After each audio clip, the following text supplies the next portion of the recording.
ముదివేడి police station సంబంధించి crime number 67/25 దొంగతనం కేసులో 25/4/2025 జరిగింది. దానికి సంబంధించి వెంటనే ముదివేడి పోలీసులు ఎస్ఐ సిఐ గారు, క్రైమ్ పార్టీ మరియు మదనపల్లి డిఎస్పీ గారు మహేంద్ర గారు వెంటనే దాన్ని ఒక ఛాలెంజ్ గా తీసుకొని 835 గ్రాములు దొంగతనం జరిగింది, చాలా పెద్ద కేసు అని వెంటనే ఛాలెంజ్ గా తీసుకొని టెక్నాలజీ ఉపయోగించి అలాగే హ్యూమన్ ఇంటెలిజెన్స్ కూడా ఉపయోగించి చాలా తొందరగా స్పందించినందువలన వెంటనే దానికి సంబంధించిన ముద్దాయిల్ని అరెస్ట్ చేసి నిన్నటి దినం 11 గంటలకు అరెస్ట్ చేసి మొత్తం బంగారం మొత్తం ఏదైతే దొంగతనం జరిగిందో అంతా కూడా మొత్తం కూడా టోటల్గా 743 గ్రాములు ఒక కేసులో మరియు 92 గ్రాములు ఇంకొక కేసులో మొత్తం కూడా యాజ్ ఇట్ ఈజ్గా రికవర్ చేయడం జరిగింది. ఇందులో ముద్దాయిలు పాలగర అమీర్ సోహైల్, అలాగే సమీర్ అహ్మద్, కన్నెమ్మడుగు కిషోర్, మొగసాల తిరుమల, టేకులపాలెం అరుణ్ కుమార్, ఇలా 5 మందిని కూడా అరెస్ట్ చేయడం జరిగింది. వీళ్ళకి సంబంధించి విచారిస్తే ఆల్రెడీ కిషోర్ పైన వాళ్ళ ఇంట్లోనే ఇంతకు ముందు 72 గ్రాములు దొంగతనం చేయడం, అది కూడా రికవర్ చేయడం జరిగింది. ఇంకా మొగసాల తిరుమలేస్ అంటే ఇతను కూడా నేరచరిత్ర ఉంది. అరుణ అతను ఆల్రెడీ హత్య కేసులో ముద్దాయిగా ఉన్నారు. వీళ్ళందరూ కూడా ఎందుకు చేశారు, సొంత ఇంట్లోనే దొంగతనం చేయాల్సినంత అవసరం వచ్చింది అని చూస్తే వీళ్ళందరూ కూడా క్రికెట్ బెట్టింగ్ ఎక్కువ ఆడుతూ ఉన్న డబ్బులందరినీ పోగొట్టుకొని తిరిగి వాళ్ళ వాహనాలను కూడా కుదవబెట్టడం, ఇంట్లో వాళ్ళని కూడా బెదిరించి డబ్బులు వసూలు చేయడము, ఇవి చేసిన దానివలన ఈ క్రికెట్ బెట్టింగ్ దెబ్బకి వీళ్ళు దొంగతనాలు చేయాల్సిన పరిస్థితి వీళ్ళే తెచ్చుకున్నారు. సో కాబట్టి అందరికి కూడా ప్రజలందరికీ మీ పిల్లలు ఎవరైతే ఉన్నారో వాళ్ళని కొంచెం గమనించండి.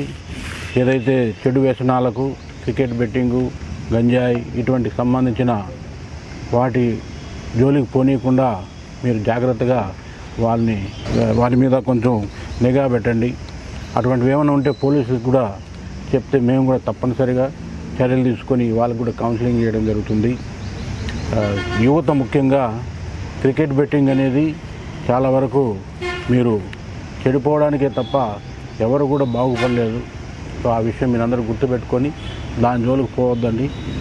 సో క్రికెట్ అనేది కేవలం అందరూ చూసి సంతోషపడడానికే కానీ క్రికెట్ బెట్టింగ్ చేయడానికి కాదు అని గుర్తుంచుకోవాలి. సో ఇందులో ముఖ్యంగా చాలా కష్టపడి పనిచేసిన కొత్తగా ఎంతో చాకచక్యంగా పనిచేసిన మా మహేంద్ర డిఎస్పీ గారికి, అలాగే సత్యనారాయణ, చంద్రశేఖర్ ఇన్స్పెక్టర్లు, అలాగే ముదువీడు ఎస్ఐ దిలీప్, ముఖ్యంగా కానిస్టేబుల్స్ ఎవరైతే ఉన్నారో వాళ్ళు చాకచక్యం రాఘవరెడ్డి, శంకర, నరసింహులు, శంకరయ్య, శివకుమార్, చలపతి మరియు దొరబాబు, అలాగే వెంకటేషు, శ్రీనివాసులు, చక్రపాణి, ప్రేమకుమార్, వీళ్ళందరినీ కూడా పోలీస్ శాఖ తరఫున అభినందిస్తున్నాము. సో ఇంకా ముందు కూడా ఎవరైనా సరే ఇలాంటి దొంగతనాలు పాల్పడితే ఇంకా బాగా పట్టుకోవాలని చెప్పి వాళ్ళందరినీ కూడా తగిన ప్రోత్సాహక బహుమతులు కూడా ఇవ్వడం జరుగుతుంది.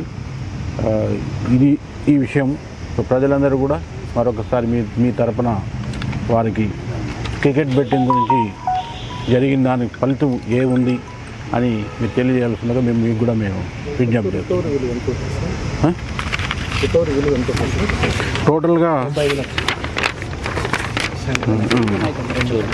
2 కలిపి 75 లక్షలు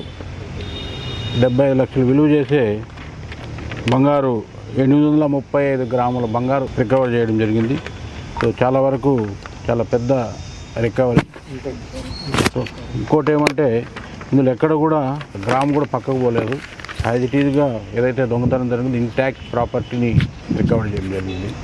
ఇందులో టెక్నాలజీ కూడా ఉపయోగించారు. అలాగే ఎంత తెలివిగా ఉపయోగించినా కానీ దొంగలు దొరికిపోతారనేది ఇదొకటి. ఇంకోటి ఏమంటే మనం దొరికిన వెంటనే డాగ్ స్క్వాడ్ పిలిపించాము. డాగ్ స్క్వాడ్ కూడా ఎవరైతే ఇప్పుడు మనం పట్టుకున్నామో వాళ్ళ దగ్గరికి పోయి నిలబడింది. డాగ్స్ కూడా చాలా బాగా పనిచేస్తాయి.